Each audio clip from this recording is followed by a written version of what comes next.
reaching epidemic levels, and it's costing us billions of pounds every year. Deliberate crashes, bogus personal injury claims, even phantom deaths. The fraudsters are risking more and more to make a quick killing.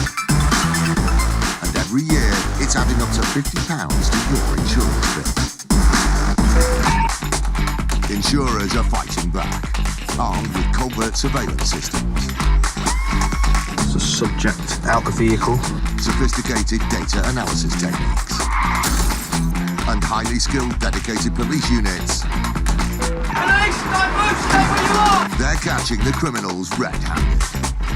All those con men, scammers and cheats on the fiddle, now they're caught in the act. And claim shame.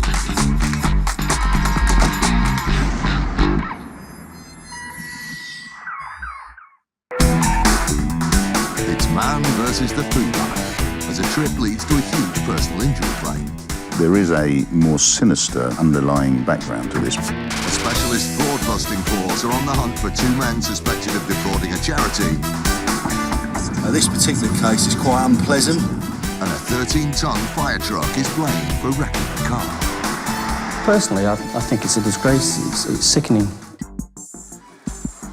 Supermarket shopping, you know what it's like. So many choices, mayonnaise, no, bread. Where are the peaches? Oh, half-price toothpaste. But watch your step. Before you know it, you've tripped over the debris left on a floor by a careless shelf stacker. This is a supermarket in Northern Ireland. The man on the floor, Daniel Braniff, looks to be in a lot of pain. That's because he's just taken a hard fall in this food aisle. The culprit, some of this. The allegation was that he fell over some plastic banding in the shop. What had started out as a trip to the supermarket was now going to end up as a visit to A&E. He went to the hospital and sought treatment for this soft tissue injury to his left side. With an injury that could potentially hinder him for months, the crocked Daniel Braniff decided to make a claim against the supermarket. Mr. Braniff brought the claim to our attention the day after the alleged incident. Slipping in a supermarket is not uncommon, and it's why supermarkets pay a lot of attention to ensuring that their aisles are clean and clear. It seemed the supermarket Braniff had been shopping in hadn't been so diligent with its tidiness.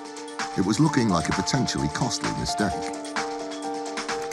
Daniel Braniff submitted a £12,000 injury claim against him.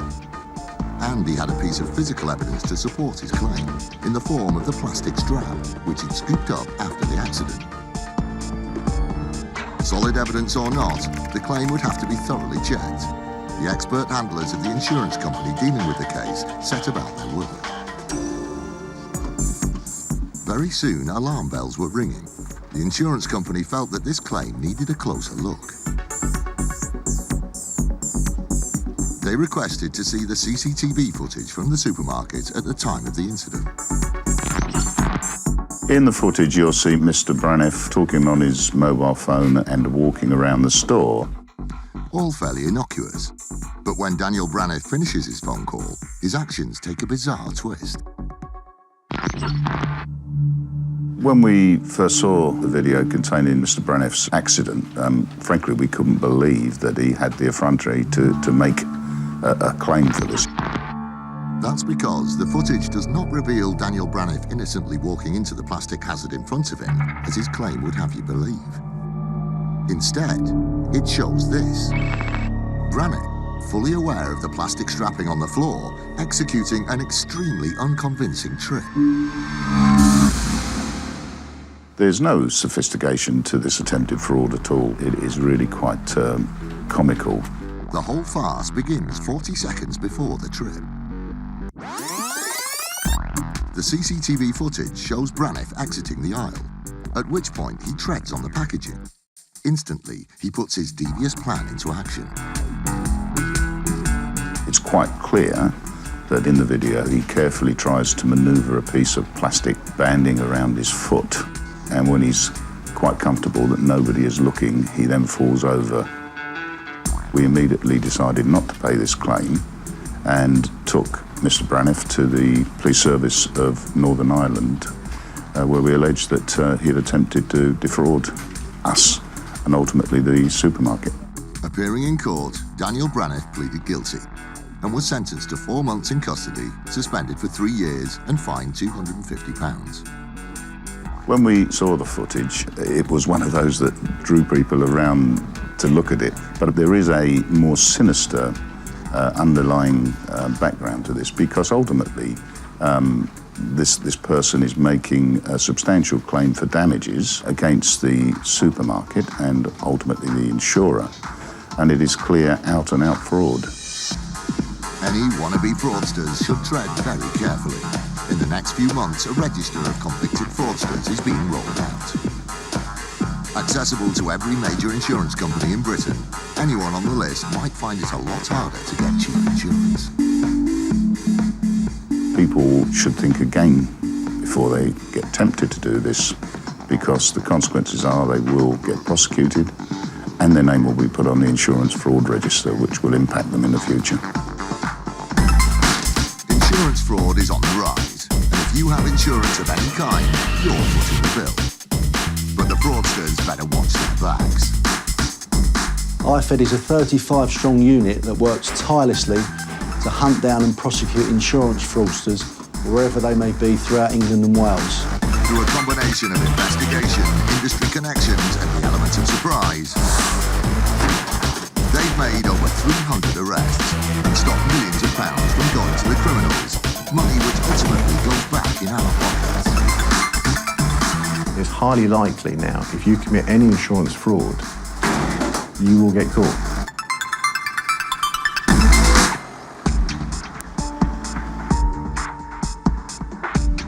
It's 6 a.m. and 2 IFED teams are on the roll. The two teams are 90 miles apart, but both heading to raid locations linked to a single bank account. Head of IFED DCI David Wood is attending the operation. We're on our way to our suspect's address. There's another car with 2 officers that are going to meet us nearby. This particular case is quite unpleasant because the victims are actually a children's charity. The charity has had its bank account details stolen. Whoever stole them is now using the account to purchase motor vehicle insurance. Despite living in different cities, the 2 men being targeted by IFED today are both suspected of using the same charity bank account details. It's particularly unpleasant, this one. However, we must remain professional. DCI Wood's team arrive at the raid location at 6:15. We're never exactly sure who's going to be there when we get there, but obviously we do our checks, and this guy should be there with his family, but we don't know, so we've got to be on our toes. That was Mum or...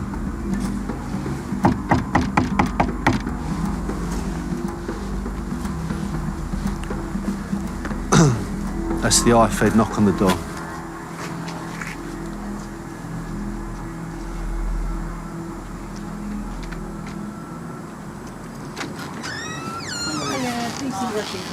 London, please. Yes, yes. Okay, I'm looking for... The man who has opened the door is not the suspect. Okay, and I believe that he resides here. Yes, yeah. Is he around at the moment? DCI Wood's suspicions are confirmed. The suspect does live at the property, but despite it being 6:20 a.m, he's not in. We've made contact with him via telephone, and it's hoped that we're going to meet him very shortly. He won't give us his current location. However, we're keen to speak to him, and we're hoping that he's going to be with us. It's now at 6:25. By 8 o'clock, we'll be speaking to him, fingers crossed. But unfortunately now we're in his hands a little bit because we don't know exactly where he is.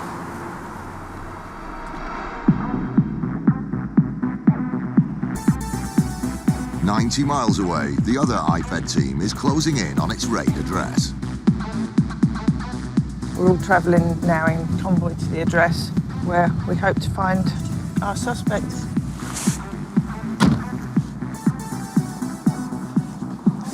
We're just going to be knocking on the address here, where we expect the suspect to be.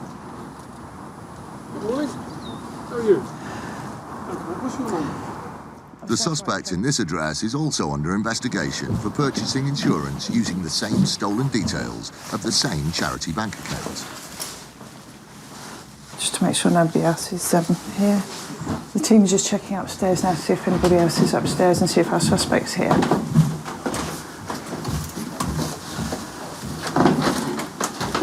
Come through here, Goodin.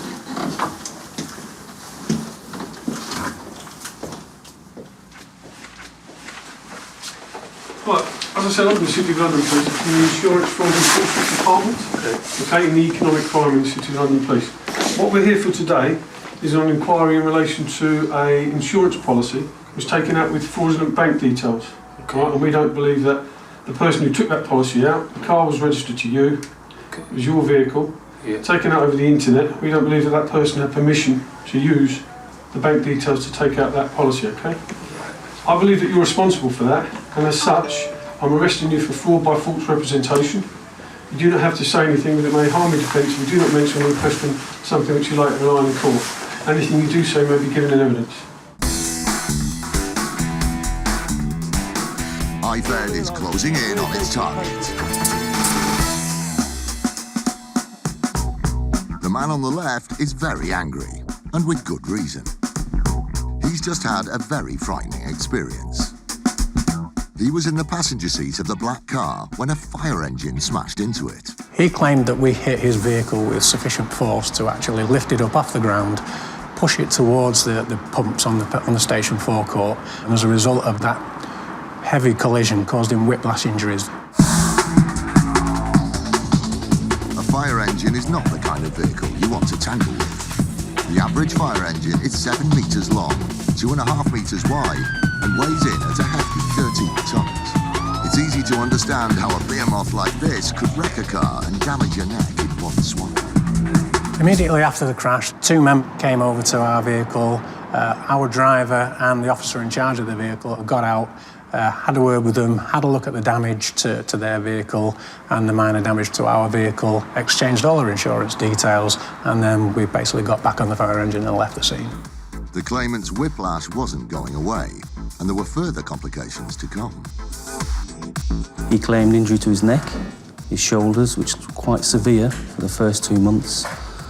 They lasted 7 months in total. He also claimed he'd suffered psychiatric injury and had flashbacks for 3 to 4 weeks, and he was anxious driving his vehicle for a total period of 4 months.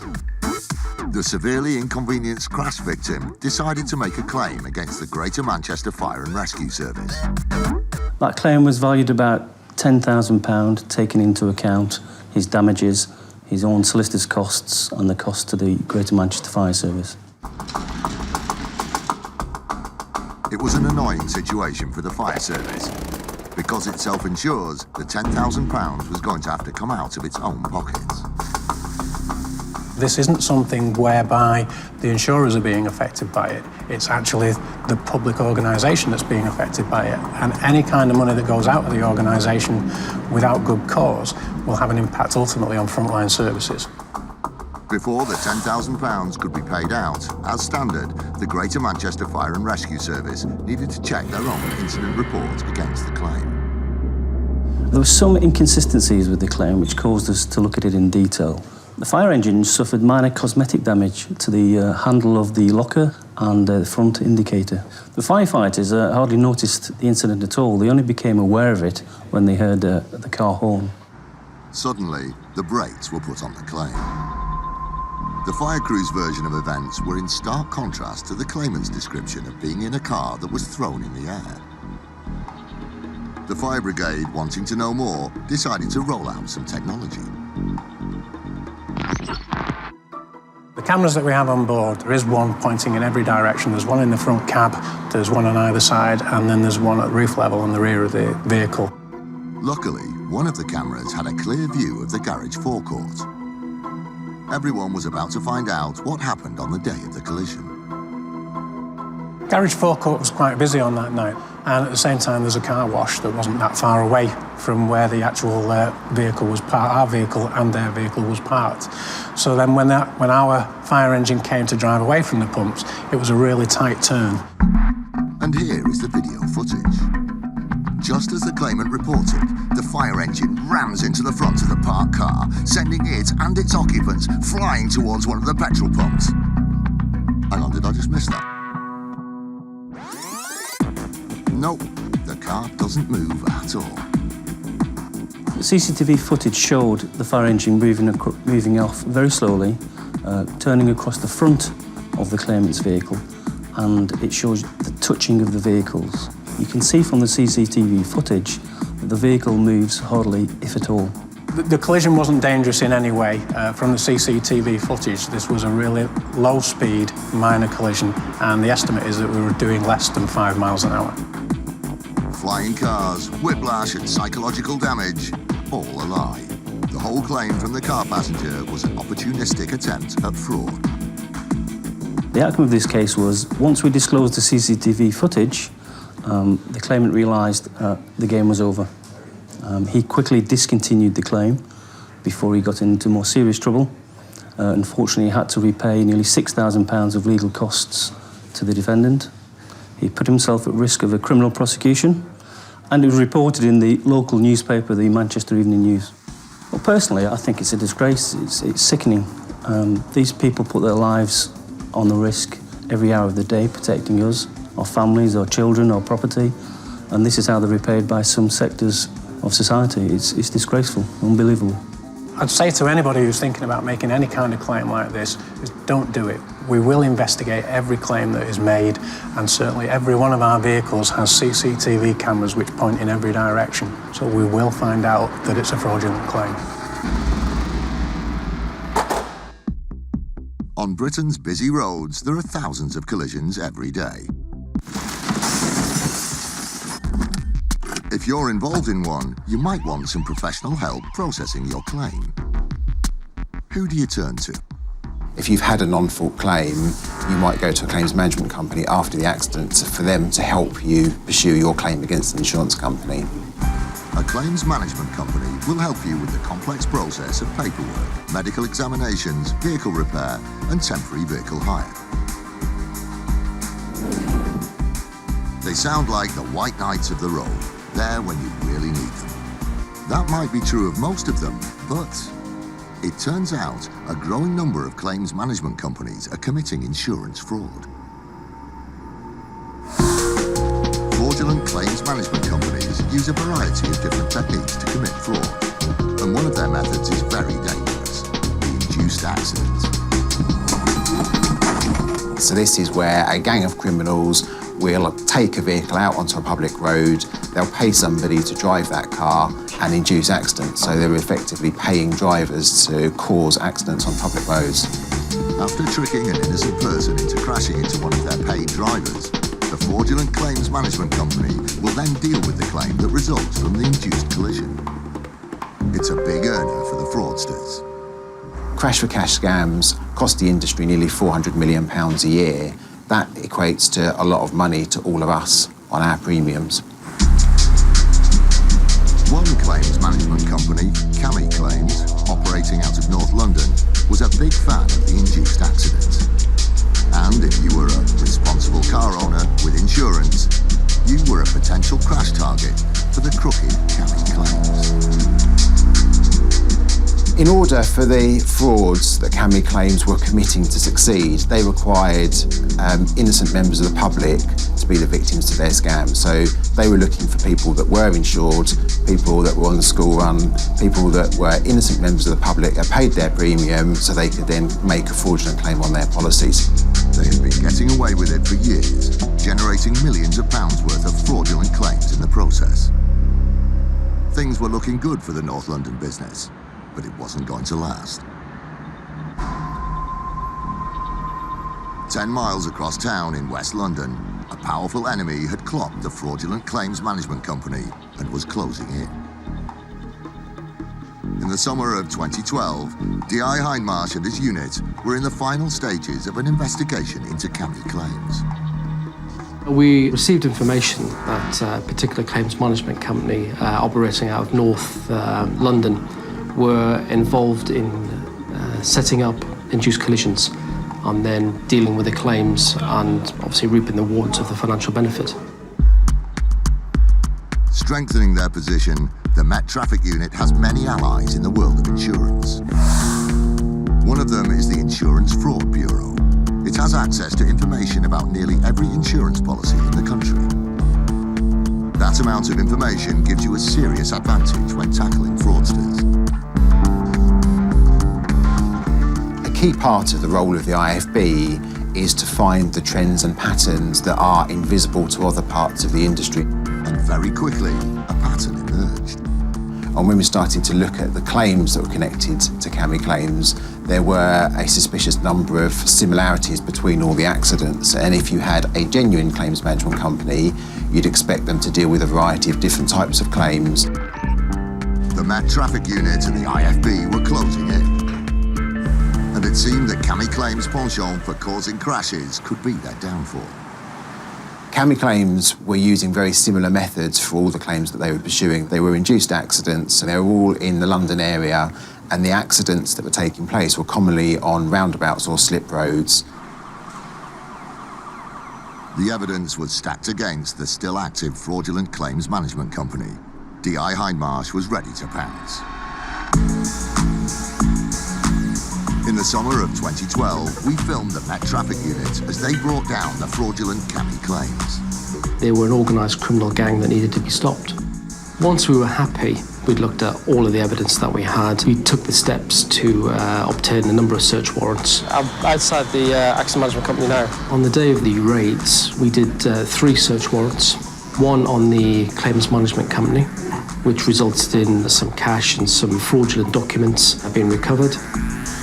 This was one of the biggest fraudulent claims management companies ever investigated. The evidence trail continued. We then went to the address of one of the claims management company owners. Mr. Please, can you open up, please? Needing more evidence, the Met Traffic Unit was very keen to gain entry to the flat.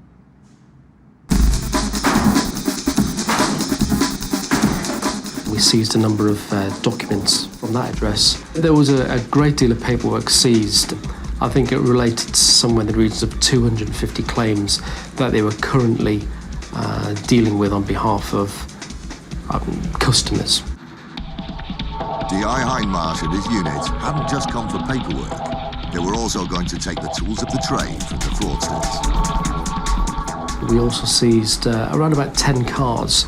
We were able to show that these particular vehicles had been involved in the crime. Effectively, they're exhibits, as you would seize a forged document. That was the reason that we took the cars. The raid had been a complete success. The matter was listed at Southwark Crown Court on the 1st of February 2013. The 2 people who we charged was Ion Vaduva and Andrei Majelik. They had both been charged with conspiracy to defraud the insurance industry, and they both pleaded guilty. Another crash for cash gang had been brought down by the Met Traffic Unit and the IFB, making our roads a little bit safer to drive on. It's important that claims management companies like CAMI Claims are shut down. It's not a victimless crime. Firstly, in order to make a lot of these claims, innocent members of the public's safety is being put at risk. Secondly, insurance companies are not the only people that pay for this fraud. Ultimately, as consumers, we all pay for the cost in our premiums.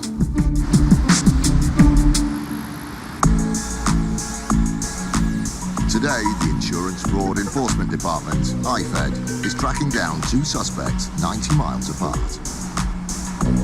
Both suspects are alleged to have used stolen bank account details in order to purchase vehicle insurance. This particular case is quite unpleasant because the victims are actually a children's charity. The team, led by DCI David Wood, is lying in wait for its suspect, who wasn't at his home address this morning. 90 miles away, the other IFED team has arrested its suspect. What we're going to do is we're going to search this premises. You have authority to do it under Section 32 of the Police and Criminal Evidence Act when you've been arrested, okay? For anything in relation to that offence or any other offence of a similar nature, okay? Do you have anything within this premises that you want to show us in relation to the policy that I talked about? No, okay. All right. If you bear with us then, we'll conduct the search and then we'll go from here to a local police station, okay? I'll just ask you to sit tight and assist us with that, okay? The search for potential evidence of fraud begins. Specifically, IFED is looking for items relating to the insurance purchased with the charity's stolen bank account details. IFED decides to focus the search on the suspect's bedroom. One or two items in here that I'll be looking to see is a computer, because he's taken out the policy using the computer.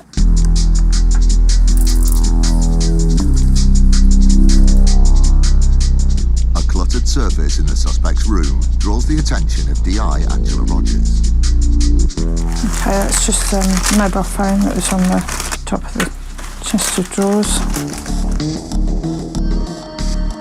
DI Rogers methodically sifts through the stacks of paperwork and makes a potentially rewarding find in the form of a bank statement. This one's just in another name that I don't recognise, so just double check this one. Be concerned as to why they've got a bank account opened in somebody else's name. The address is for this address. I'd be concerned that maybe it's been opened in a false name. Amongst the clutter, DI Rogers unearths another vehicle registration document linked to the stolen bank account detail. This is a V5 document for the vehicle he'd insured using the charity trust account. The suspect is taken away for further questioning at a local police station. The search is over. It's been a very successful search as far as we're concerned. It's been a good result for this IFED team, but it's only one half of a two-location raid. 90 miles away, DCI David Wood's patience has paid off. Come on, man. Let's have a chat in the car. After a 3-hour stakeout, his suspect has finally turned up. You'll realise we're decent people. Anything you do say may be given in evidence, and the offence that you're being arrested for is fraud by false representation. Okay, so what's going to happen now is that I'm going to make a quick phone call to the control room. They're going to allocate a police station for us, and then we'll go there, get you interviewed and get you back out. It took a little bit longer than planned, but DCI Wood is a happy man. The investigation is now fully underway. Suspects are in custody, so it's been a successful morning, albeit it didn't go exactly to plan, but sometimes these things don't. But both suspects are now in police detention, which is the objective of the exercise. A great outcome for both of IFED's teams in their ongoing fight against the crime of insurance fraud.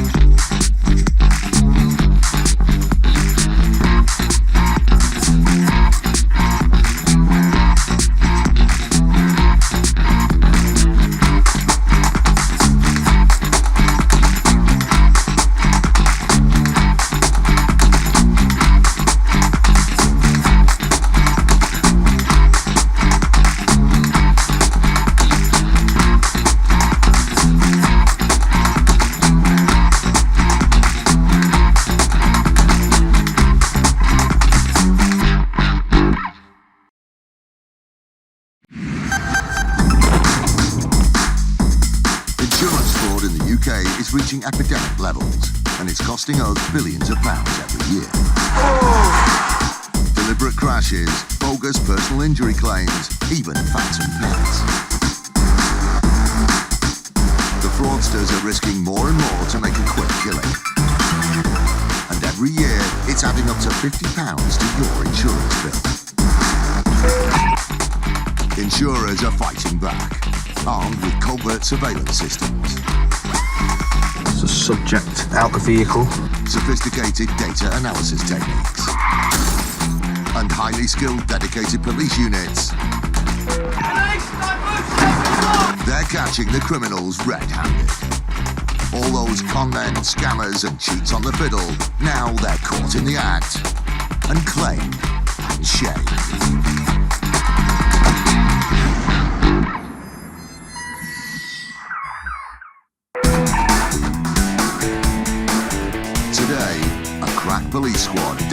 dedicated to stamping out insurance fraud, executes an early morning raid.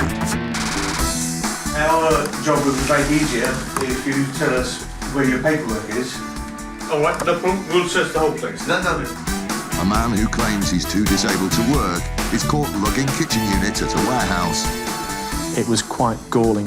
If it wasn't so serious, it would be humorous. And a fraudulent claim for an old banger goes nowhere after the owner is caught providing fake photos.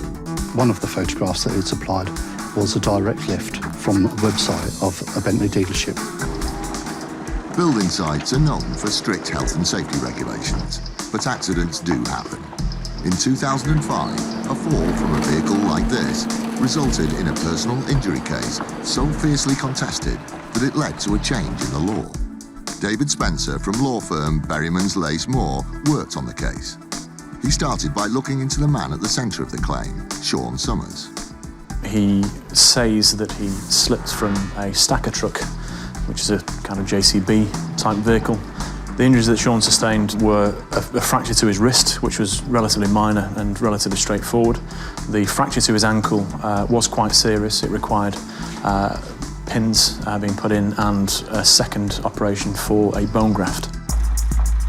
No one had witnessed the accident, and a judge ruled that Summers' employers, Fairclough Homes, were liable. The insurers would have to compensate him for any loss suffered as a result of the accident. And if Sean Summers' claims about the extent of his injuries were true, the losses would be considerable. According to him, he couldn't walk without the aid of elbow crutches. He wasn't able to walk up and down stairs. He wasn't able to stand for long periods of time. Just as serious was his assertion that he would never work again. So his claim for loss of earnings for a man who was in his middle 20s was significant, into the many hundreds of thousands of pounds. And because he said that he was unlikely to fully recover from his injuries, he also said that he would continue to require care and services for the rest of his life. The various costs came to a grand total of £838,000. But it seemed out of all proportion to the actual injuries he'd suffered. We've seen similar and worse injuries where people have made a quicker and better recovery. And so one of the lines of inquiry is to make sure that the claimant is being honest in his presentation. With this in mind, they decided there was only one option: surveillance. They approached Roger Bescovy, whose company specialises in covert surveillance, to work on the case. His operatives immediately got to work. It wasn't long before secret filming revealed a very different Sean Summers to the man he was purporting to be.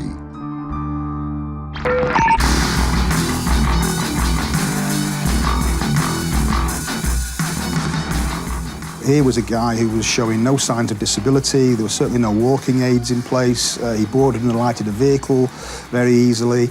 And I think it was actually quite useful that we had such an accurate description of the guy, because it would be quite easy to sort of not believe this is the same person, given the level of injury that this chap was alleging. We would have expected to see a man on crutches, unable to walk, being helped perhaps through the day. The way that he displayed himself on surveillance footage, he was perfectly fit and well, and the absolute opposite of what he described in his medical evidence. And the revelations didn't end there. He'd told his own medical expert that he wasn't able to work and hadn't worked since the day of the accident because of the horrific pain that he was in with his ankle. The surveillance immediately showed Mr. Summers was working. We managed to film him loading and unloading a vast amount of kitchen units, domestic appliances to and from his vehicle. This involved him climbing in and out of the van. Once again, there was no apparent disability evident in our opinion, and certainly no walking aids being used. Sean Summers was required to attend regular medical assessments in order to evaluate the level of injury and plan for his future treatment. Surveillance footage, which was recorded on the day of one medical assessment, shows Summers waiting outside the building while his wife fills in a questionnaire. His behaviour is particularly revealing. Mr. Summers is seen on his crutches, but at one point is sitting on a step, but pushes off from the floor with his injured foot. Sean Summers kept up the appearance of disability for the duration of the assessment, but as soon as he returned home, things changed. An hour and a half later, we see Mr. Summers arrive home, shoe back on the injured foot, not using the crutches at all, other than carrying him into the house. Taken as a whole, the surveillance footage appeared to contradict the majority of Sean Summers' claim. It was quite galling. If it wasn't so serious, it would be humorous. But we knew that this was a man who was claiming substantial damages for injuries that clearly weren't affecting him as badly as he said they were. With the expectation that he would scale down his claim, the footage was sent to Summers' solicitors. Hearing that he'd been caught on camera seemed to have a dramatic effect. He attended his general practitioner complaining of an acute stress reaction having been found out by the insurance company. Eventually, the case reached court. Sean Summers adopted an unusual strategy when the surveillance footage was presented to the court. Mr. Summers refused to accept that the surveillance evidence was anything other than showing him in a disabled state. At points it got ridiculous that despite the fact we saw him shopping in Tesco's, he said that he still couldn't go shopping. Although there was strong evidence to suggest exaggeration, the judge was bound by legal precedents. Even a lying and dishonest claimant was entitled to what was assessed to be the genuine part of his claim. The judge had no option but to award Sean Summers a payout for his actual accident. He calculated the claim to be worth in the region of £88,000. Despite only being paid around 10% of his claim, Sean Summers still walked away with the best part of £90,000. But the defence didn't rest there, and they employed the services of renowned QC William Norris. They felt that the Sean Summers case highlighted an important legal issue. Because the existing law was that if you claim 100% and even 90% is a fraud, as was the case here, you're still entitled to judgment for the 10%. And we wanted the law changed so the court recognised that it had a power to strike out the whole of the claim as to its entirety. What they wanted to do was exceptional. They wanted the Supreme Court to change the law so that claimants got the message that if they were dishonest, they wouldn't get a penny. You've been caught cheating. Your claim is dismissed in its entirety. Don't complain. If you don't like it, next time, just tell the truth. The case was brought to the Supreme Court, and after a 2-day hearing, it came to a decision. The Supreme Court heard legal argument and eventually handed judgment down, agreeing with the points that we made on the legal principle that where people use the court process and abuse the court process in a massive attempt to deceive, the entirety of their claim can be struck out. It was a landmark ruling. From now on, claimants grossly exaggerating their injuries could have their whole claim thrown out of court, leaving them without a penny. The message for anyone who's tempted to inflate their claim is now loud and clear. If they are the subject of a contempt of court case after the personal injury trial, they will be sent to prison. So, although the ruling came after the case of Sean Summers, the payout of £88,000 he received may not have gone particularly far, as around £63,000 was deducted for state benefits. Things could have been very different if he tried an alternative approach. If Mr. Summers had been genuine in his presentation and admitted that he'd tried to go back to work in some capacity, he would have actually never seen the inside of a courtroom. The likelihood is the insurance company would have negotiated settlement and paid him more money than the court eventually awarded. So Sean Summers' strategy meant that he missed out on a larger amount of compensation, and his actions led to a Supreme Court ruling that has effectively changed the law. The courts now have the tools available to them to strike out entire claims where claimants have been fraudulent or exaggerated their claim in a massive attempt to deceive. Thanks to the ruling, people benefiting from exaggerated claims should be a thing of the past and will never again financially benefit from their greed. The police insurance fraud team finds a bundle of cash. What's that for? And a spectacular crash by an uninsured driver is caught on CCTV. When we saw the footage, we thought this was a very strange accident. We don't see accidents like that very often at all. Businessman Peter Webb ran a company that hired out vintage cars for happy couples on their wedding day. But heartbreak was in store for Webb when the latest addition to his fleet was stolen. He bought a 60-year-old Bentley Mark VI for around £3,700, spent £32,000 on renovations, and then insured it for a whopping £42,000. DC Declan Malone from the Insurance Fraud Enforcement Department worked on the case. Suspicions were aroused when he looked into the circumstances of the theft. Mr. Webb informed the police that his car had been stolen, that it was inside a locked garage, inside a locked compound. The only one that was broken into was the one that his Bentley was supposedly taken from. In addition, the theft had occurred just 2 months after the car had been insured. And when the insurance company requested further information about the restoration, alarm bells began to ring. They required some photographs of the stages of renovation work, which would only be natural to have been taken. He said that unfortunately for him, that wasn't possible, as all the photographs were in the boot of the car at the time that it was stolen. He was also asked to supply invoices for the renovation work that had been carried out, and he said unfortunately they were also in the boot of the car at the time that it was stolen. The insurance company strongly suspected fraud and were querying the claim.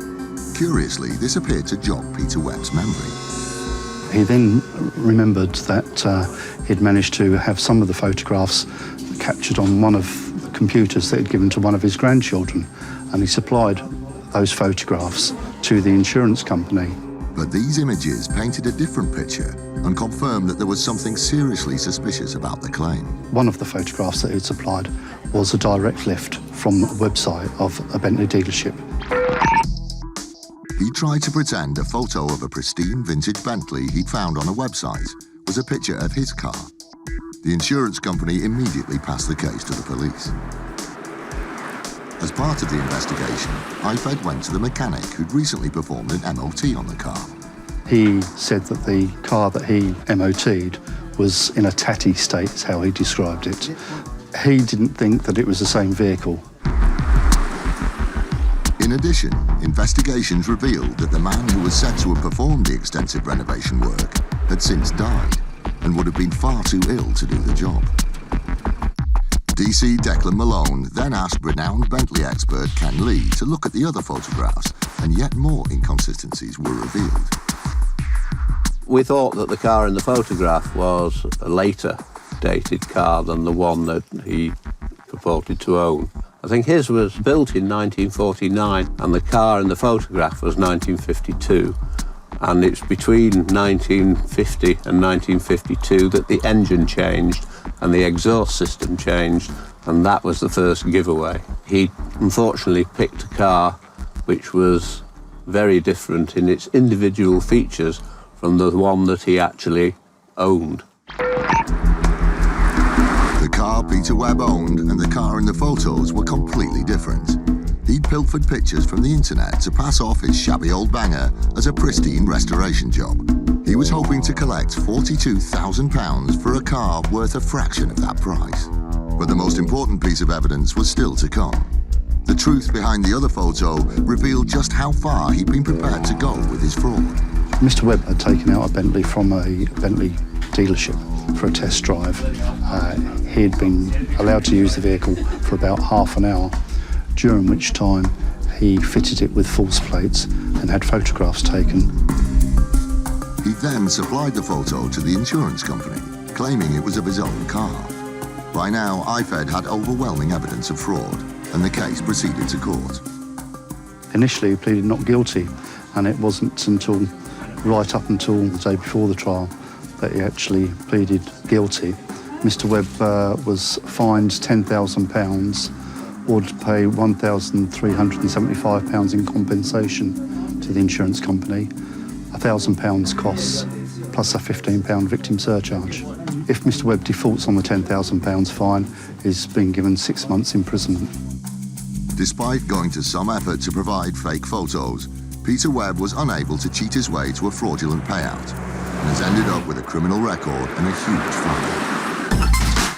Combating the ever-increasing threat of insurance fraud is an elite police squad known as IFED, the Insurance Fraud Enforcement Department. The primary aim of IFED is to start taking disruptive action against those criminals who are intent on committing crime in relation to insurance. It's that defrauding that is raising the premium from everyone in this country. They've made over 300 arrests and have saved millions of pounds in fraudulent insurance claims, money which ultimately goes back into our pockets. From now on, fraudsters need to watch their backs.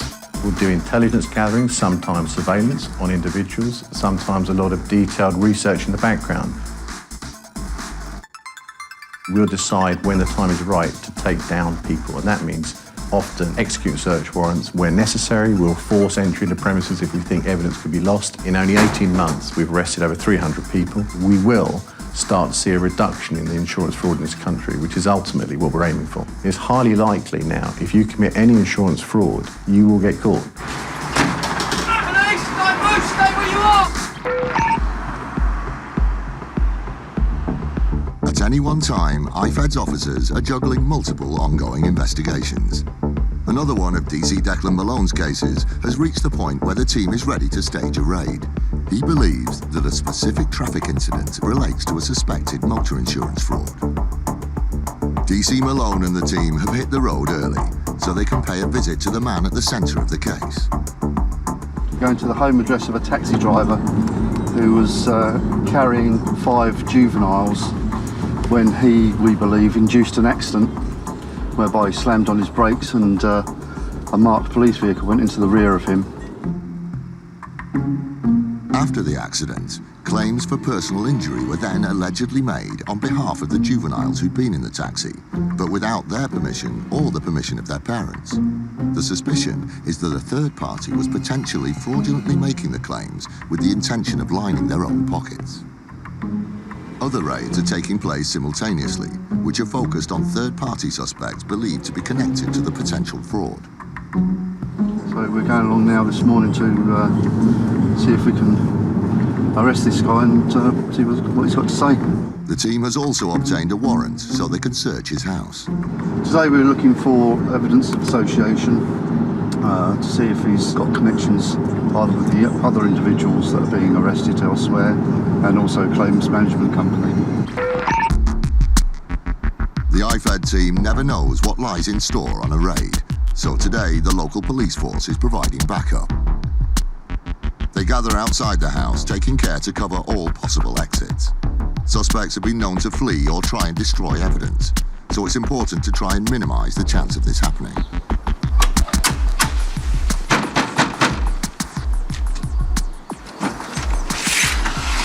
Good morning, we're police officers. Is Mr. please? Yes, it's me. I need to talk to him. Could you wake him up for me, please? Come on. Is that okay? Can you come in? It's early in the morning, and the suspect is just getting up. He's immediately arrested. I understand that. Yeah.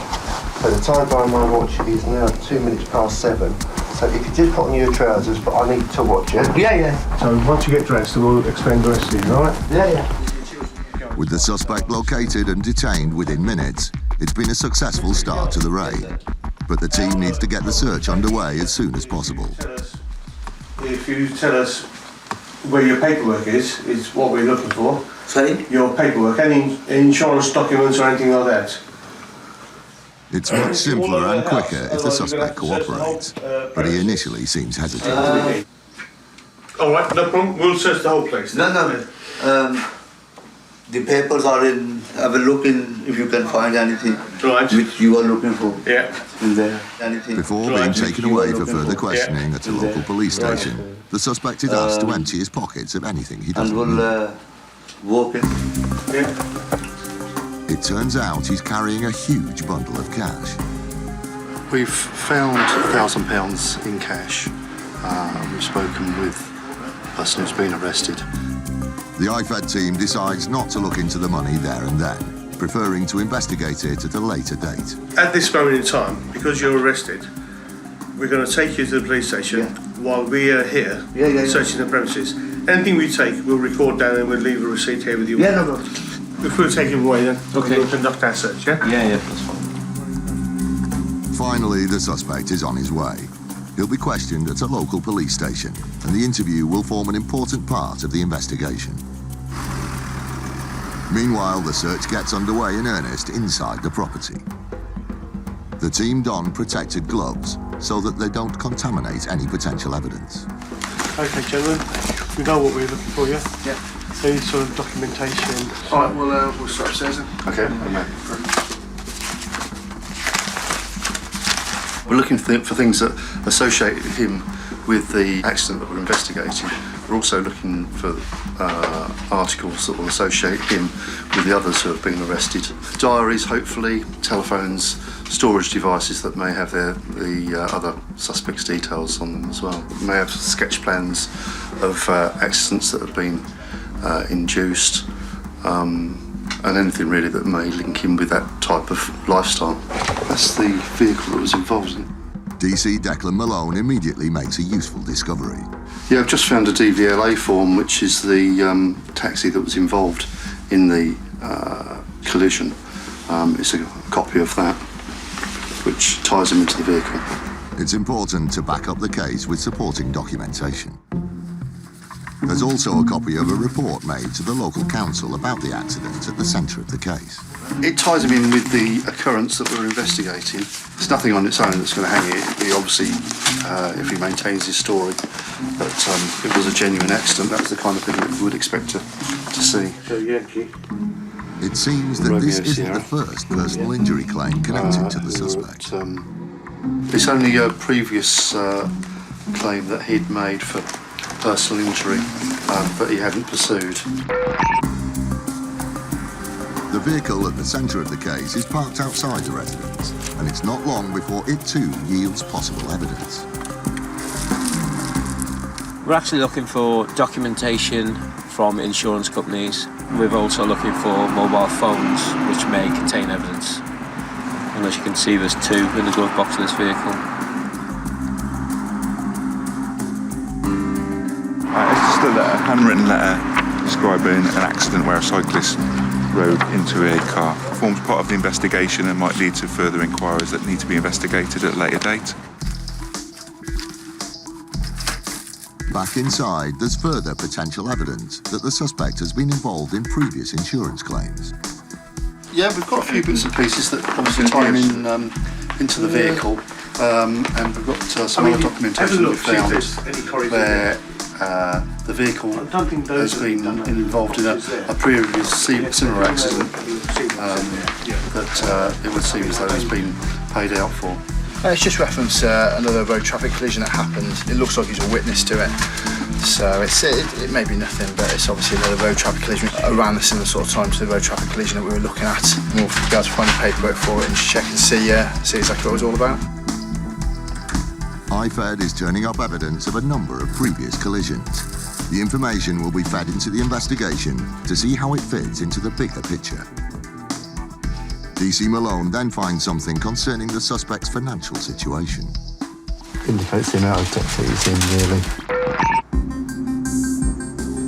The search is drawing to a close, and DC Declan Malone reflects on how the raid has gone. We managed to arrest the person that we were after.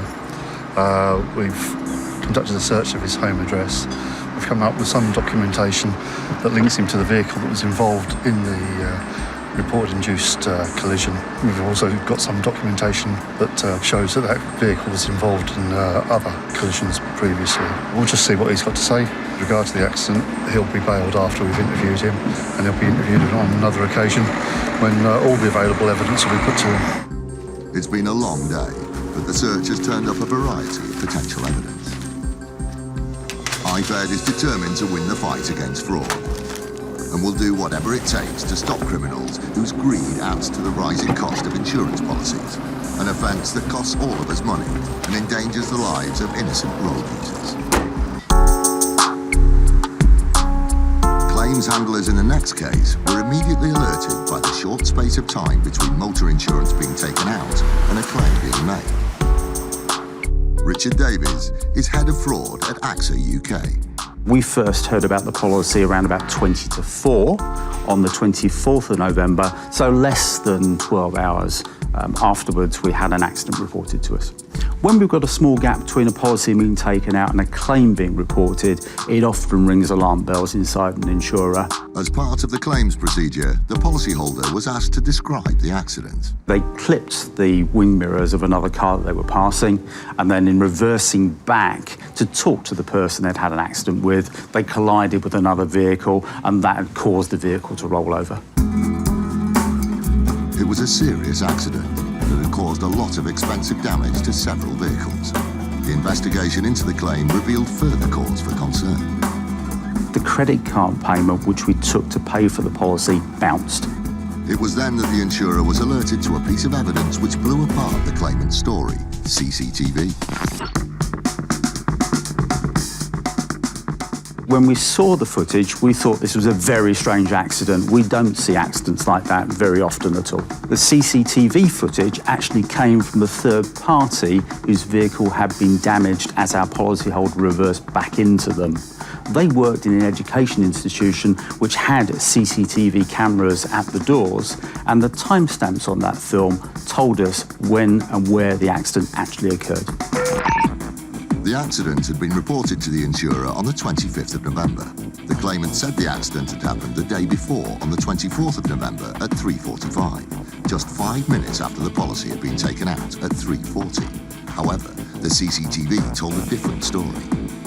The timestamp on that said the accident took place at 3:15 on the 24th of November. So in essence, the accident has taken place before the policy existed. The next step was for the company to go back to the claimant with the CCTV evidence. When we challenged the policyholder about this, they failed to respond to any of the questions that we asked them. We sent her a questionnaire and we've yet to receive any response. Needless to say, the insurers didn't pay out on the policy. This was a really bold attempt at insurance fraud. The policyholder knew they didn't have a policy. They took it out knowing that they were going to submit a claim, and we're very lucky to have caught them at it.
Insurance fraud in the UK is reaching epidemic levels, and it's costing us billions of pounds every year. Deliberate crashes, bogus personal injury claims, even phantom pets. The fraudsters are risking more and more to make a quick killing. And every year, it's adding up to £50 to your insurance bill. Insurers are fighting back, armed with covert surveillance systems. The subject out the vehicle. Sophisticated data analysis techniques. And highly skilled dedicated police units. Stay where you are! They're catching the criminals red-handed. All those con men, scammers and cheats on the fiddle, now they're caught in the act. And claim and shame.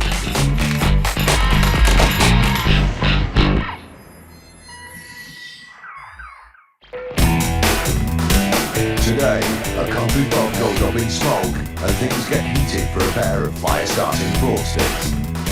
It showed Dean and Melinda looking for the bag that we had recovered, and a most unusual response to that, almost hysterical. The Specialist Police Unit IFED shuts down a gang of motor insurance fraudsters. I don't think they expected to get caught so quickly, but ultimately most fraudsters will get caught. And the conman's elaborate stag do cover story starts to unravel. Despite travelling to Edinburgh for a stag weekend, there was no luggage whatsoever in the minibus. In July 2011, a huge fire broke out at the Toll House pub in Lymington in New Forest. The flames spread rapidly, cutting off people trapped on the upper floor. The emergency services were called to what had quickly become a life or death situation. Justin Norris is from Hampshire Police. The fire was in the early hours of the morning and we attended the scene within 5 minutes of the call from Hampshire Fire and Rescue Service. With the fire threatening to rage out of control, the first priority was to get everyone out safely.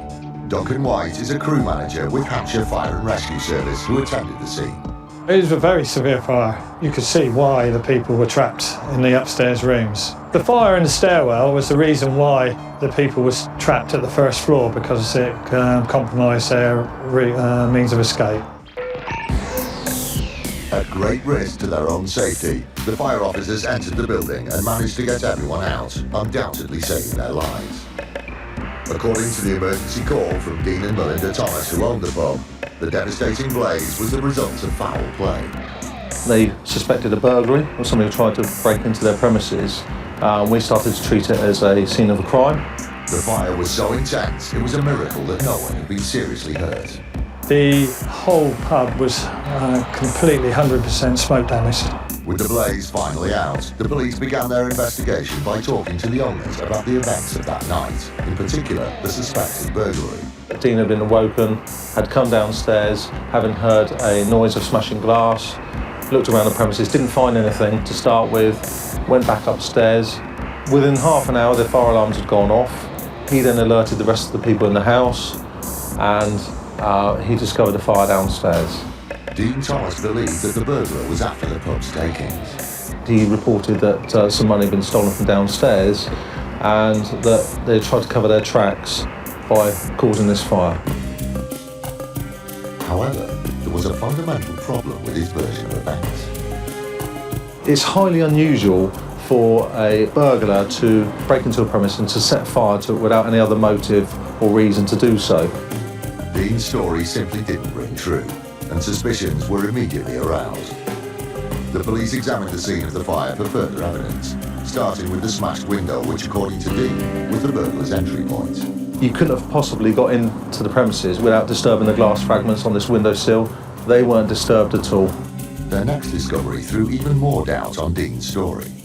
We found a petrol can that was recovered from in an outhouse that had been concealed behind some items, behind a case, which was unusual as well. This tied in with evidence from the fire officers who'd fought the blaze. In a normal domestic fire, it's a grey smoke, but this was a very black smoke.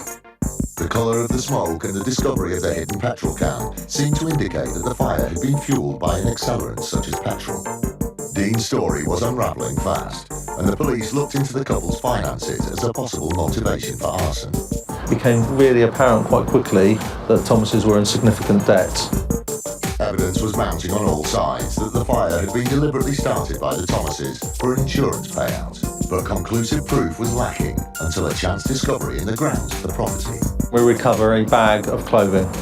We don't know whose clothing this is, but we discover it's outer clothing, sort of tracksuit bottoms and a top, and some domestic gloves. We didn't know why it was there, we didn't know whose it was, but we suspected it was something to do with the fire. Sensing a chance to catch the culprits red-handed, the police set up surveillance of the area with a hidden camera. We thought that whoever put the bag there might come back to the scene to try and recover it, to dispose of it, because we believed at the time this was the bag of clothing that had been used to start the fire. Unlike fraudsters, the camera never lies, and the surveillance footage meant that Dean Thomas's story went up in smoke. It showed Dean and Melinda looking for the bag that we had recovered, and a most unusual response to that.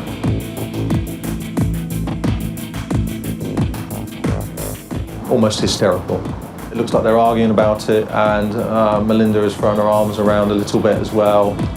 Melinda was confronted by the police, and even then the lies continued. She said in an interview to us that the reason why she reacted that way was because she believed police officers had disturbed the grave of her dog. But she convinced no one, and it was obvious that her hysterical response was because she knew they'd been found out. The fire had been started deliberately, and they hadn't done a very good job of covering their tracks.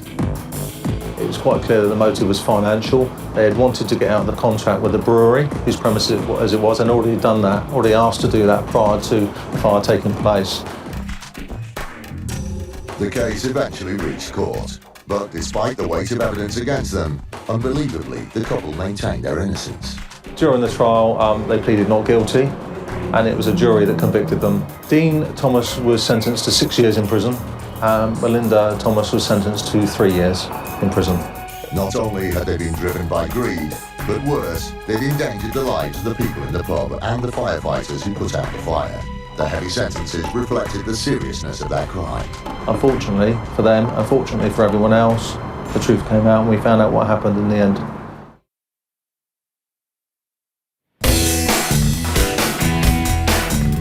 A fraud gang is scuppered after making an outrageous claim. To put a claim in on a vehicle that they were driving and or involved with that did not have damage consistent to what's been portrayed is rather foolish. And its insurance company in one corner, fake Olympic boxer in the other. It's not untypical of insurance fraudsters to have aliases. I guess what's surprising in this case is that he sought to bring such attention to himself. Combating the ever-increasing threat of insurance fraud is an elite police squad known as IFED, the Insurance Fraud Enforcement Department. IFED is a 35-strong unit that works tirelessly to hunt down and prosecute insurance fraudsters wherever they may be throughout England and Wales. From now on, fraudsters need to watch their back. In only 18 months, we've arrested over 300 people. We will start to see a reduction in the insurance fraud in this country, which is ultimately what we're aiming for. It's highly likely now, if you commit any insurance fraud, you will get caught.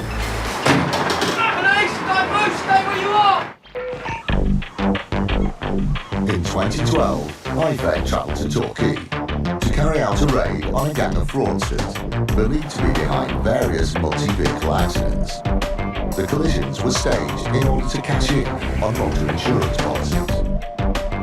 It all started with a seemingly innocuous accident in 2009. Mike Brown from Direct Line was on the case. The accident in 2009 involved 3 vehicles. One was driven by Mr Baker, a second vehicle driven by Mr Cash, and a third vehicle driven by Miss Shears. Mr Baker lost control of his vehicle and collided with the 2 vehicles driven by Miss Shears and Mr Cash. At that stage, there was nothing to suggest fraud. No suspicious circumstances surrounding that claim. It entered the claims process and the claims were eventually settled for all 3 vehicles. DC Kate Sibley from IFED also worked on the case. Claims were going in for personal injury, damage to cars, damage to property within the cars, loss of earnings, hire vehicles, whatever basically they could put a claim in for, they were putting a claim in. In total, all 3 claims were settled for approximately £15,000. And there the matter would have rested, had it not been for another accident 2 years later. Striking similarities to the claim from 2009 led to an investigation being launched. Mr Baker appeared to be the offending driver on both occasions.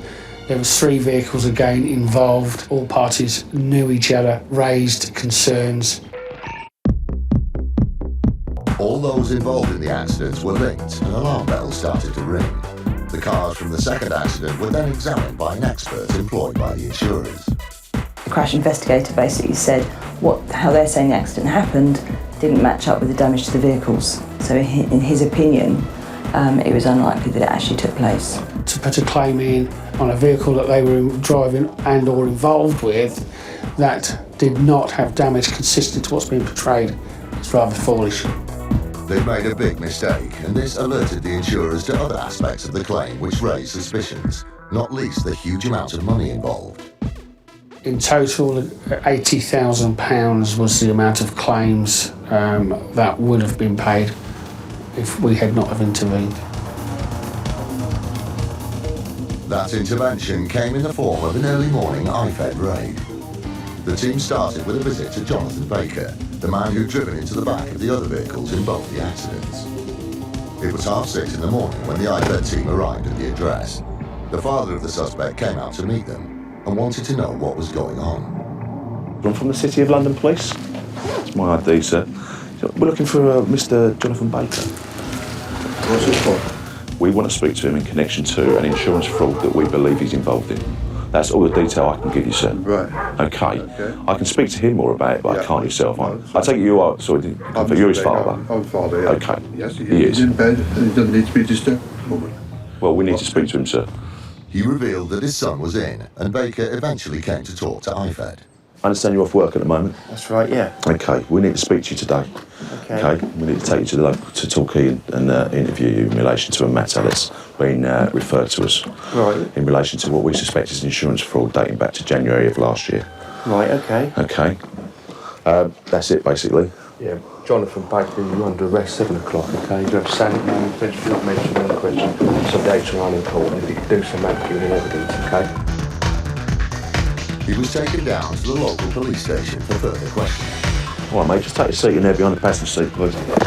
While the IFED team was travelling to their next raid location, they got some good news from the station. He's just been booked in and just been put in a cell.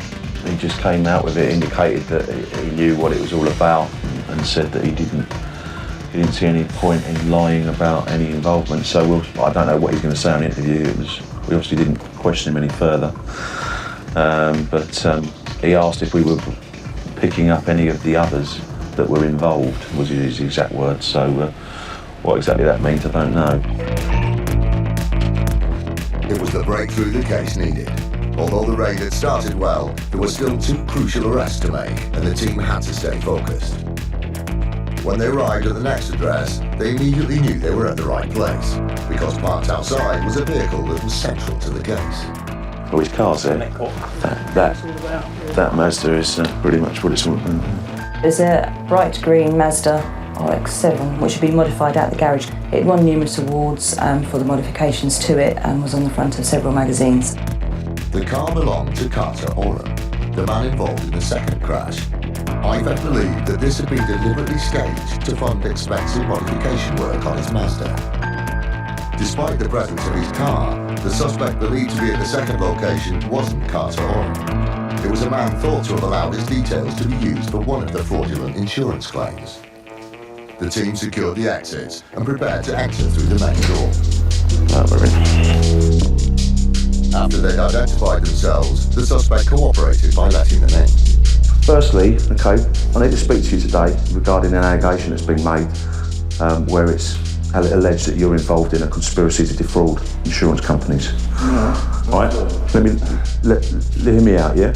Okay, so in relation to that offence and that allegation, I'm arresting you on suspicion of conspiracy to defraud, and we'll be looking to interview you later on this morning. Although he wasn't one of the ringleaders, a search of the property revealed that he was involved in more than just suspected insurance fraud.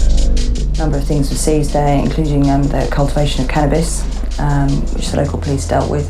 How many plants you got?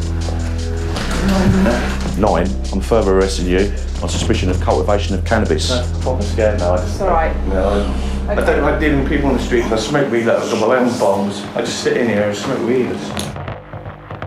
The team then moved on to the final and most important location, a garage called Shell Shot, which was linked to all the suspects and all the cars.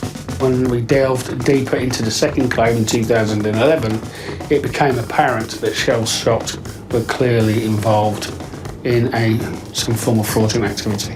The whole fraud centred around this main garage, Shell Shot, and all the vehicles either were from there or passed through there, but were borrowed and used in the contrived accidents and then done up and returned to their rightful owners or paid for by the insurance companies to be repaired. Shell Shot was owned by Carter Oram, the owner of the Mazda, and Richard Cash. Both of these men were directly involved in the induced collision. And it was here that the IFED team hoped to apprehend their final suspect, Carter Oram. Listen, Jared, hello, mate. I'm Mark Folsom from Takedown Police, okay, Insurance Fraud Enforcement Department. Right. Okay. I need to speak to you about an allegation that's been made, okay, where the allegation is that you have conspired with others to defraud the insurance company, all right, namely RBS, all right? So in relation to that, okay, I'm going to have to arrest you, okay? You don't have to say anything, but it may harm your defence if you do not mention, when questioned, something which you later rely in court. Okay. Anything you do say may be given evidence. And that's in relation, like I say, conspiracy to defraud, okay? We'll have to take you away now, okay? Is your boss here, or are you in charge, or whatever? I'm in charge, yeah. Their hunch that he'd be at work paid off, and he was taken away for further questioning. Right, stick it in the cage, mate. And we'll take you back to Torquay. All right, jump in. The team had made 3 arrests and recovered a wealth of evidence, but the complexity of the fraud meant that there were still people to track down. The other suspects were arrested later on in Devon, and one suspect attended Bishopsgate Police Station voluntarily. IFED's swift action ensured that the scam was shut down before the fraud could get any bigger. By April 2013, IFED had collected enough evidence to bring the main players to justice. Baker was sent down for 6 months, and Richard Cash for 14. Carter Oram received a 6-month jail term suspended for 12 months. Jennifer Shears, for her involvement in the first crash, was handed a 2-month prison sentence, suspended for 12 months. Direct line groups has a zero tolerance to fraudulent insurance activity. I don't think they expected to get caught so quickly, but ultimately most fraudsters will get caught. In 2012, Olympic fever was everywhere. For athletes who'd been chosen to represent their countries, this was the fulfillment of a long-held ambition. This was especially true for one young Afghani man living in West London. Against all the odds, Daz Siddiqui had made the Afghan boxing squad, and his inspirational story was starting to gain attention. In an article in The Sun, he was quoted as saying, "I know I won't be one of the favourites to win a medal, but being a competitor at the 2012 Olympics seemed just an impossible dream." He was right, but not in the way he intended. The whole thing was a total fabrication. Siddiqui was actually a serial fraudster and fantasist. Tom Gardner from Aviva worked on the case. It's not untypical of insurance fraudsters to have aliases. I guess what's surprising in this case is that he sought to bring such attention to himself. In truth, Daz Siddiqui was a conman who lived in a fantasy world. He'd invented multiple personas to cheat money out of insurance companies, but his lies were uncovered by Aviva's fraud detection team, who spotted a number of suspicious claims. We were able to identify matches between addresses and bank accounts, which originally alerted us to the fraud. And as we investigated that further, we were able to unravel the full scale of his fraud. He'd set up a web of fake identities. Majid Siddiqui went by a number of aliases, including Daz Siddiq, Owen Hart, and Kevin Heartbreak. But Siddiqui's fraud went much further than just inventing fake names. DC John Hurley from the City of London's Police Insurance Fraud Enforcement Department also worked on the case. He tried to cover his tracks to some extent by changing his name regularly by deed poll. In a 2-year period, he had anything up to 6 to 8 names. In fact, I imagine that he has got one name that he keeps to himself, but he's been known by so many different names that perhaps only he will ever know what his real name is. But he didn't stop at fake identities. His financial arrangements revealed a web of lies too. In total, we were able to identify 23 bank accounts. The bank accounts were used in the first place to obtain insurance under bogus names and addresses, and then also later to receive payments from claims. Siddiqui was committing fraud on a massive scale.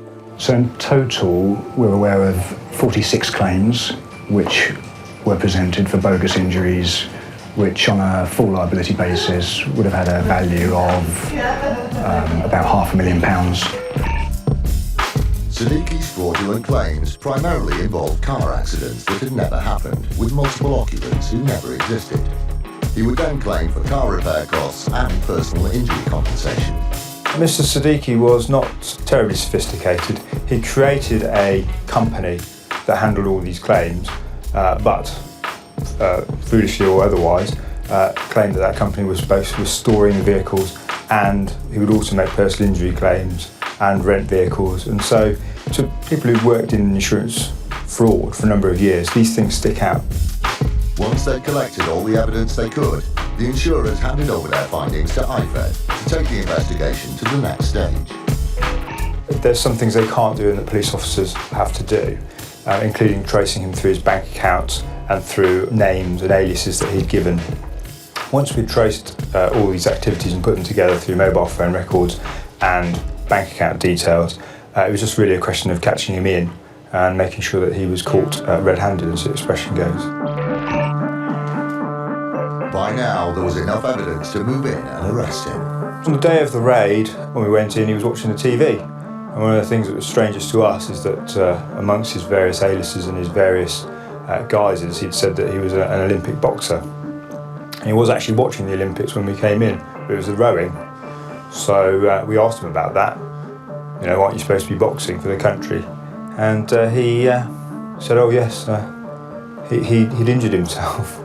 So he couldn't even be straight with us at that stage, even there standing in his pants. The IFED team was able to collect a wealth of evidence. Surrounding him were the tools of his trade, the mobile phones with post-it notes on them in all the different names, so that if that phone went off, he'd instantly know who he was supposed to be. With so many personas, it was hard for Siddiqui to keep track of who had put in what claim. The case proceeded to court, and Siddiqui was brought to justice. He was charged with 11 counts of false representation under the Fraud Act and also 1 count of holding a fake national ID card. Perhaps realising that for once he should tell the truth, Siddiqui pleaded guilty.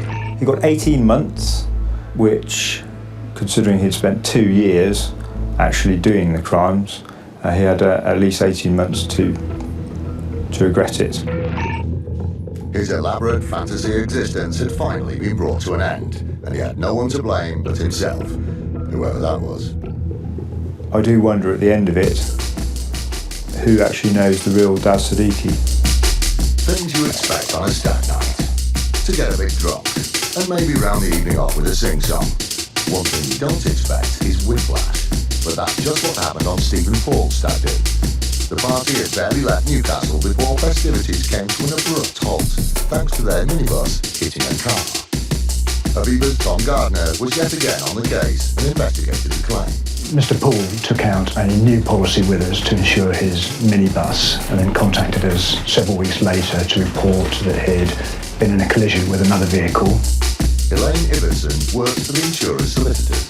It was suggested that there were a group of 14 men on the way to a stag party in Edinburgh.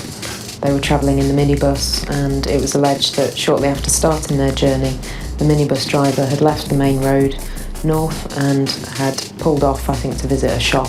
Shortly after leaving the main road on the approach to a roundabout, it was alleged that the minibus collided with the rear of a car. I believe 6 ambulances attended the scene. All of the people were treated at hospital. The accident resulted in multiple injuries, primarily whiplash. It wasn't long before the insurers heard from the would-be partygoers on the minibus. In total, 15 claims were presented for whiplash injuries, which on a full liability basis at the time would be potentially worth over £100,000. Because it was such a huge sum of money, the team began to look more closely at the claim. And what they found called the whole stag party story into question. In the first place, just the number and severity of the injuries proportionate to the accident. In the second place, that the accident happened so soon after a new policy was taken out. There's always an element of suspicion when every single occupant of both vehicles involved in a collision claims to have sustained almost identical injuries. It wasn't a huge impact one way you'd expect every single person to have been injured. The lawyers decided to talk to all the main players and immediately encountered inconsistencies. The main claimant kept changing small details in his story. His account really didn't ring true at all. And there were also concerns from the police officers who had attended the accident. Quite clearly they felt something wasn't right with the situation as they arrived at the scene. The investigation continued and a vehicle assessor was sent to look at the damaged minibus. One of the things that our engineers observed when they inspected the minibus was that some of the damage appeared quite old. Serious questions were now being asked, not least why the men had set off for a meet-up with no spare clothes. It also emerged that despite travelling to Edinburgh for a stag weekend, there was no luggage whatsoever in the minibus. Piece by piece, the evidence was stacking up. Their story was falling apart. It seemed that the group had conspired to create a bogus accident so they could submit a massive insurance claim. The investigation was then widened to include those travelling in the car. It became apparent that there were connections between the occupants of the two vehicles that were identified through social networking websites. The confirmation that they knew each other was telling, but the final straw was a CCTV clip of the crash site, which showed that the accident had never occurred. What we believe happened is that the two vehicles were damaged away from the scene, and then the accident was staged at some point and debris put onto the road to create the impression that an accident had occurred. The stag weekend in Edinburgh had been invented as a cover story for an audacious con trick, but it had all fallen apart like a late-night kebab. By now, there was enough evidence to take the culprits to court. 15 of the 16 people pleaded guilty and received suspended sentences. One person pleaded not guilty and he was tried by jury and later convicted. The party was well and truly over for the stag do, and the only cause for celebration was that time had been called on a massive insurance scam.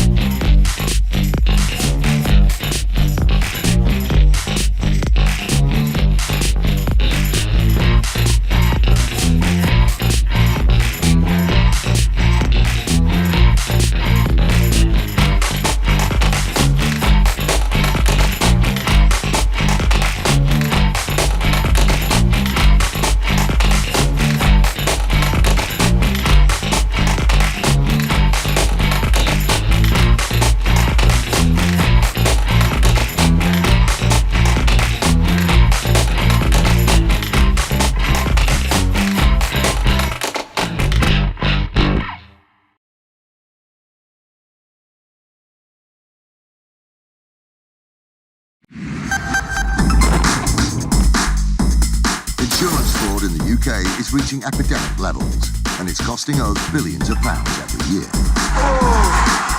Deliberate crashes, bogus personal injury claims, even phantom pets. The fraudsters are risking more and more to make a quick killing. And every year, it's adding up to £50 to your insurance bill. Insurers are fighting back, armed with covert surveillance systems. Subject out the vehicle. Sophisticated data analysis techniques. And highly skilled dedicated police units. They're catching the criminals red-handed. All those con men, scammers and cheats on the fiddle, now they're caught in the act and claimed and shamed.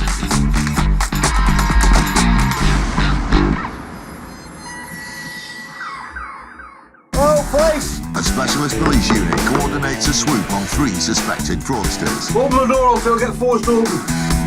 An angry road user tries to defraud his victim in Bristol. He was stationary when a bus has hit him in the rear. And a pillar of the community comes crashing down. His reputation's gone, he's lost his career, and it really wasn't a risk worth taking. This guy is having a bad day at the office. 5 minutes ago, he was driving this bus through the busy streets of Liverpool. But now he's calling his employers to tell them he's just been involved in a crash. His bus hit a parked white transit van. The strike to the van was forceful enough to injure its occupants. Unloading in the back of the van was Melvin Williams. In the driver's seat was owner Nathan Montgomery.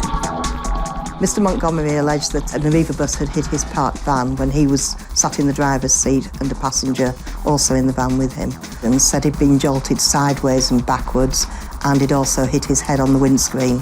He described quite a violent collision.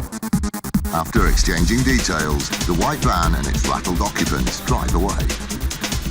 Soon after the incident, the bus company received 2 personal injury claims from Montgomery and Williams. We then got 2 claims from the driver and the passenger, both saying that they were injured. We got medical evidence for Mr Montgomery. He had a whiplash-type injury and a contusion to the head. We never got medical evidence for the passenger. He just said he'd suffered a whiplash injury. Often, whiplash injuries don't come cheap. The reserve for both claims was £24,000, which included costs. It was a big blow for the bus company, especially as they don't use an external insurer for incidents like this. They self-insure, paying out of their own pockets. As part of the claims process, the bus driver who caused the collision will was asked to provide his version of events. On receiving them, the bus company halted the case. When we got the claim form from the driver, he said it was a very minor collision. He'd just misjudged it and caught the wing mirror of the parked van. It certainly didn't sound like the kind of collision that would lead to a bash to the head and a double whiplash claim. Crucially, there was one last comment from the driver. The driver also said he didn't think there was anybody in the vehicle. He wasn't certain, but he didn't think there was. It was a statement that suggested the whole claim was a lie. So which account was true? A white van containing a pair of blokes being violently jolted, or an empty van getting a clipped wing mirror? How could the bus company tell? This is how. Every Arriva bus has more eyes than a spider. The bus that struck the white van was no exception. Somewhere on one of its 9 CCTV camera angles was the truth. We interrogated the CCTV because obviously the driver had said he didn't think there was anybody in the van. The bus company queued up the tape and took a look. This is the footage from 8 seconds before the crash. The bus is approaching the white van. This is the moment of impact. On the CCTV, you couldn't tell whether there was anybody in the van. It looked as though there wasn't, but it wouldn't have proved it conclusively. The cameras didn't seem to have captured any images that could settle the case. Before giving up and paying Montgomery and Williams, the bus company took another look at the footage. This time, they spotted something in the doorway of a nearby house. We went through the whole of the CCTV and eventually spotted 2 gentlemen coming out of a house straight after the collision. Seen here, top left. I believed it was both Mr. Montgomery and Mr. Williams because we saw these 2 gentlemen then talking to the driver. 3 seconds after the incident, the bus's side camera had caught 2 people emerging from a house, seen here top left. 2 seconds later, the rear camera captures Montgomery and Williams walking up to the driver from the direction of the house. Suspecting that the 2 people leaving the house were Montgomery and Williams, the bus company challenged the claim. Once I'd looked at the CCTV footage, I wrote to the claimant's solicitors and said that both claimants were trying to defraud Arriva and told them to discontinue. They then asked for the CCTV, which I sent to them. On receiving the footage, the solicitors representing Montgomery and Williams agreed with the bus company. It was just an opportunist claim. They saw the bus hit the van and obviously saw pound signs and decided to put in a fraudulent claim. The bus company weren't going to let them off the hook. They went after Montgomery and Williams. We decided we wanted a prosecution. We got in touch with Liverpool Police. We sent them the CCTV. They went out and arrested both claimants and they were both charged and both pleaded guilty. Montgomery and Williams each received 150 hours of community service and 12 months probation. Hopefully it will deter these 2 claimants from trying anything again. They've now got a criminal record which may affect them in all sorts of ways through their life. IFED roots out a suspect from under a bed. Is there anything here that shouldn't be here? A dishonest driver executes a reckless manoeuvre. Look at the footage again and again just to see whether you're missing something. And some faulty plumbing flushes out a fraudster in Bolton. Police officers are not above the law. Insurance fraud is on the rise. And if you have insurance of any kind, you're footing the bill. But fraudsters need to watch their back. IFED is a 35-strong unit that works tirelessly to hunt down and prosecute insurance fraudsters wherever they may be throughout England and Wales. Through a combination of investigation, industry connections and surprise, they've made over 300 arrests and stopped millions of pounds from going to the criminals. Money which ultimately goes back in our pockets. It's highly likely now, if you commit any insurance fraud, you will get caught. Today, IFED is out in force. 2 teams aim to make a total of 3 arrests at 3 different locations. They're aiming to arrest 3 people for taking out bogus insurance policies and for staging crashes in order to make money from the claims. A practice otherwise known as crash for cash. We're going to go to the address, we're going to execute a search warrant, we're going to seize as much evidence as we can. The team being led by DC Kate Sibley has arrived at its first raid location. From their research, the team expects to find the house crowded. Oh, police! Open the door. Open that door. Morning, police officers. We come in and have a chat. Okay. How many are upstairs? 7. Yeah. Okay. With so many people in the house, DC Sibley is facing an impromptu identity parade. She quickly flushes out her suspect. Excuse me a second, can I ask your name, please? The reason we're here, we're investigating a matter involving a staged car crash, okay? Where false insurance claims have been made. And you have made one of those false insurance claims because you were a passenger in one of the alleged vehicles. You're under arrest for conspiracy to defraud. Do you have to say anything? He does not like anything. Who is in charge here? I am. You're okay. What's your position? I'm a detective. Do you have the arrest warrant? We don't need an arrest warrant. A few streets away, the IFED team, being led by PS John Schickel, is hoping to find the second suspect at their raid address.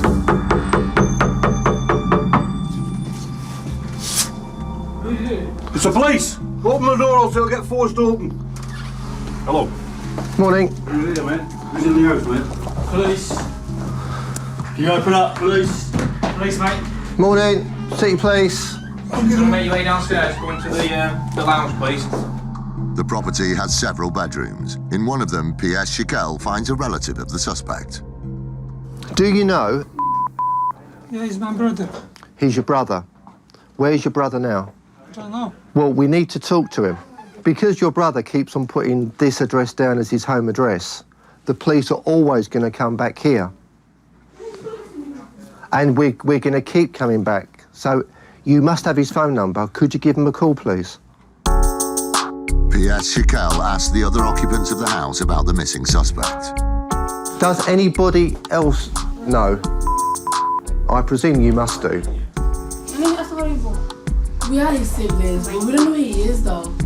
We don't have a phone number or nothing like that. Are you absolutely sure? Yeah. Why haven't you got his number?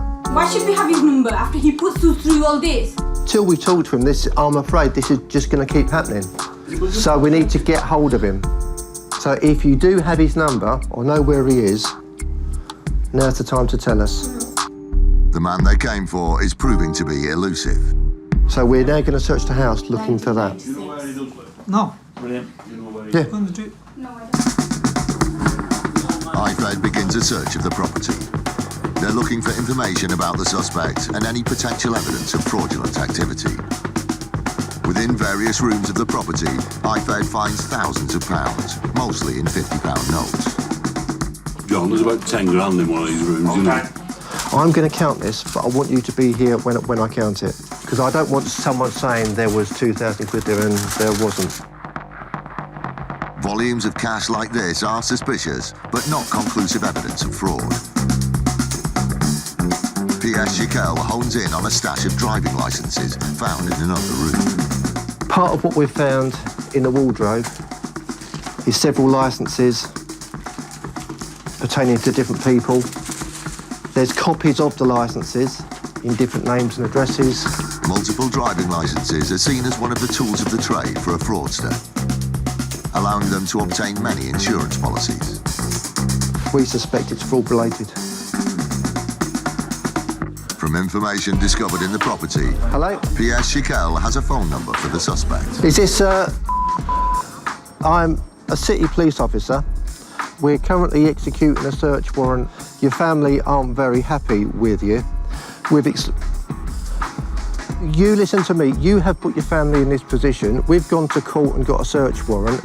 We are going to execute the search warrant and we're going to take anything that we believe belongs to you. Can you either get round here now or I'll meet you up at the police station? But we need to talk to you. You're causing your family too much stress. He's actually living somewhere else and he's making his way to talk to us. So we'll have to wait and see. This is Inspector Mohammed Razak, a police officer who was known for spearheading a zero-tolerance crime clampdown in his neighbourhood in Bolton. Even the strong arm of the law can't hold back floodwaters. In 2008, Razak contacted his insurer, Allianz, after his house had sprung a leak. In May 2008, we received an escape of water claim from Mr. Mohammed Razak related to a burst central heating pipe up in a bedroom, causing damage downstairs. We sent assessors out and they valued the damage at around £1,200.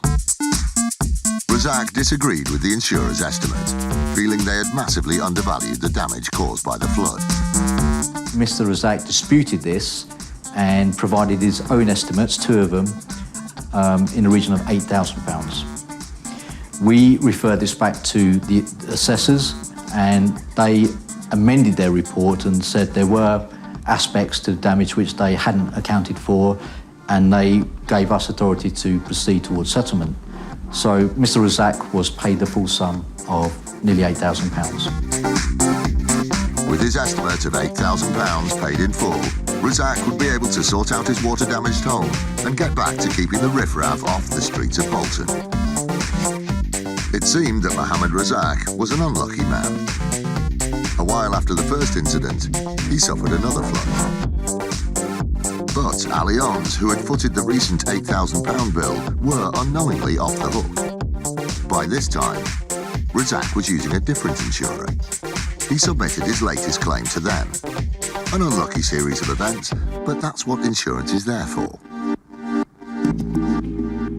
Unexpectedly, 3 years later, Allianz found themselves digging out the details of Razak's old £8,000 claim. August 2011, we were contacted by Greater Manchester Police, who advised us that Mr. Razak was subject to an internal investigation relating to a number of potential offences.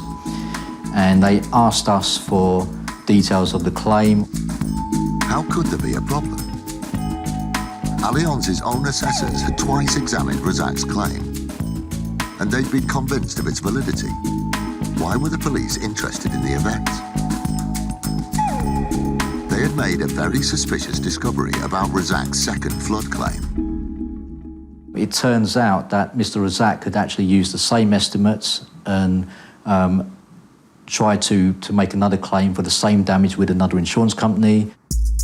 Even if his original claim for £8,000 had been genuine, it was deemed extremely unlikely that the second flood would be created under identical circumstances and lead to identical damage estimates.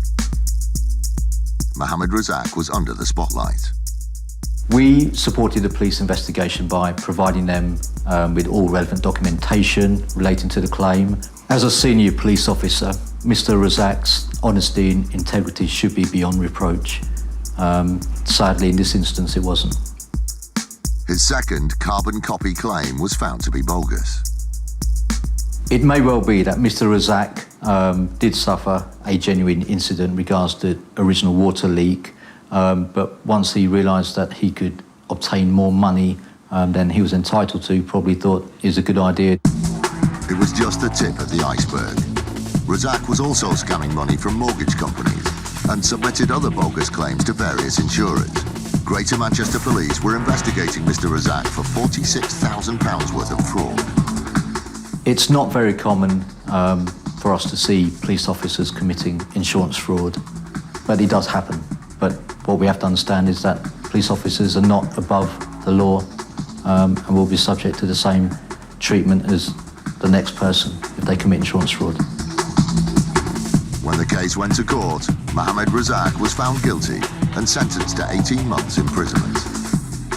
This case highlights the fact that insurance fraud could be committed by anyone. But likewise, it also demonstrates that insurance companies do work with the police, and you may get away with it once, but you try again, there's a very high chance you're going to get caught. Clearly, Mr. Razak thought at the time that he would get away with this. He wouldn't have done this otherwise. As a result, his reputation's gone, he's lost his career, his standing in the community, which he worked so hard for, is gone, and it really wasn't a risk worth taking. Today, IFED is executing a triple raid, looking for 3 suspects under investigation for allegedly selling illegal motor insurance. One of the suspects has been arrested. Another has been located but is still outstanding. The third suspect is at an address yet to be visited.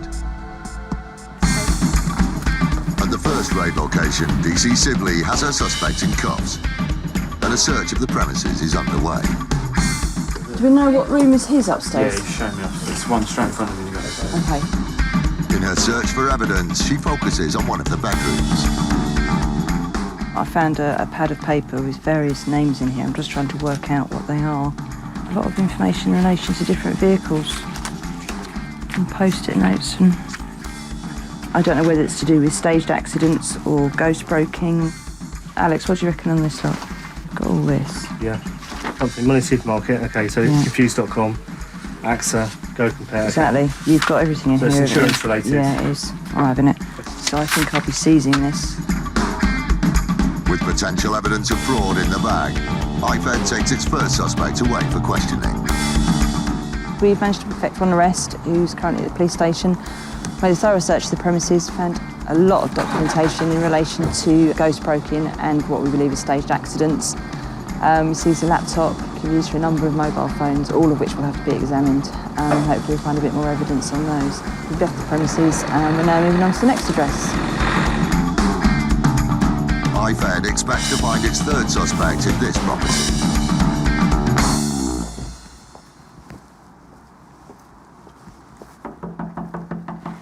Open the door, Flower. What happened? Come We're down police and open the door. officers, can you Give me open the 3 door? seconds and I'll put the door in. Morning. Hello, is this your house? Who lives here with you? My husband. Car, not a lamb. No. Anybody else in the house with you at the moment? No. No, just you on your own, yeah? Yeah. Okay, I'm looking for... Why? Because I need to speak to him. Do you know him? Why? Do you know him? Not why, do you know him? What happened? Tell me.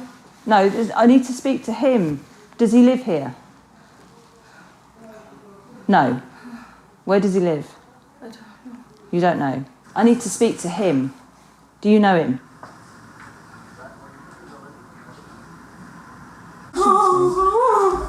The suspect is found hiding under a bed.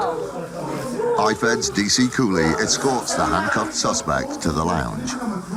Right, I'm arresting you on suspicion of conspiracy to defraud. You do not have to say anything, but it may harm your defence if you do not mention when questioned something you later rely on in court. Anything you do say may be given in evidence. Do you understand? Okay. Where are all your documents and things? Upstairs.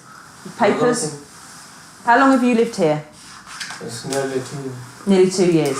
Is there anything here that shouldn't be here that we're going to find? Drugs, cash, weapons. Sure? Yeah. Okay. There's nothing for you to be worried about. Just don't lie to us. With the suspect arrested, IFED can begin the search for evidence of suspected fraudulent motor insurance claims. We are going to be taking your laptop. Just to let you know. I found a Visa debit card in our suspect's wallet, not in his name. I believe linked to the other address, but that's something we'll have to check out. It just makes the case a lot stronger. The fact there is a link there. We're not just coming to 2 totally separate addresses. At PS Shakel's raid address, the search is coming to an end. Yeah, it's been very successful. We've had over 40 exhibits that we've seized.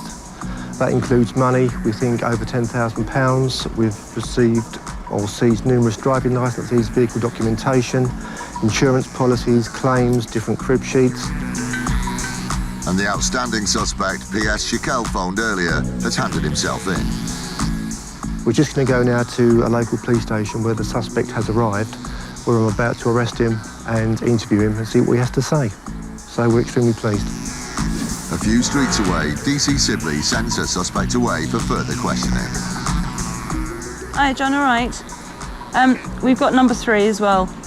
He tried to hide beside the bed, but the uniform jumped on him, so we've got him. So you got a full house. It's a good result. We weren't expecting to get 3 out of 3, if we're honest with you, possibly 2, but we've got all 3, so it's a good result for us today. What do you do when a 12-ton bus slams into the back of you at 30 miles an hour? The owner of this recently rear-ended car decided to have a stern word with the bus driver. This is an incident that occurred in Bristol on the 7th of January 2012, around about 1:15 in the afternoon. The third party in his statement advises that he was stationary when a bus has hit him in the rear. After exchanging details, the bus and car driver continue their journeys. The third party submitted a claim arising from this incident for injuries to his neck and back, his leg and his foot. He submitted claim for the damage to his vehicle in the region of £2,600 and also a claim for alternative hire of a vehicle while his own was being repaired. The total of the claims submitted was around about £3,700. The bus company started to process the car owner's claim. Pretty straightforward. Bus hits much smaller car, wallop, hand over the cash.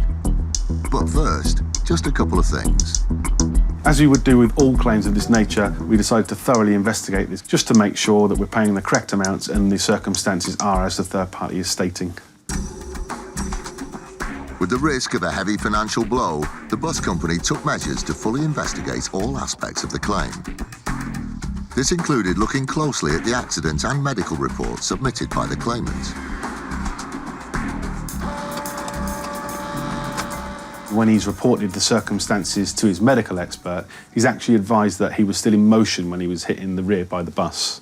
The statements given by the third party to his medical expert and the statement given to us initially differ significantly in the version of events. This left the bus company suspicious. Before they could settle the claim, they would have to straighten out the car owner's story. They called upon the 360-degree coverage of the bus's exterior cameras. The footage starts off innocently enough.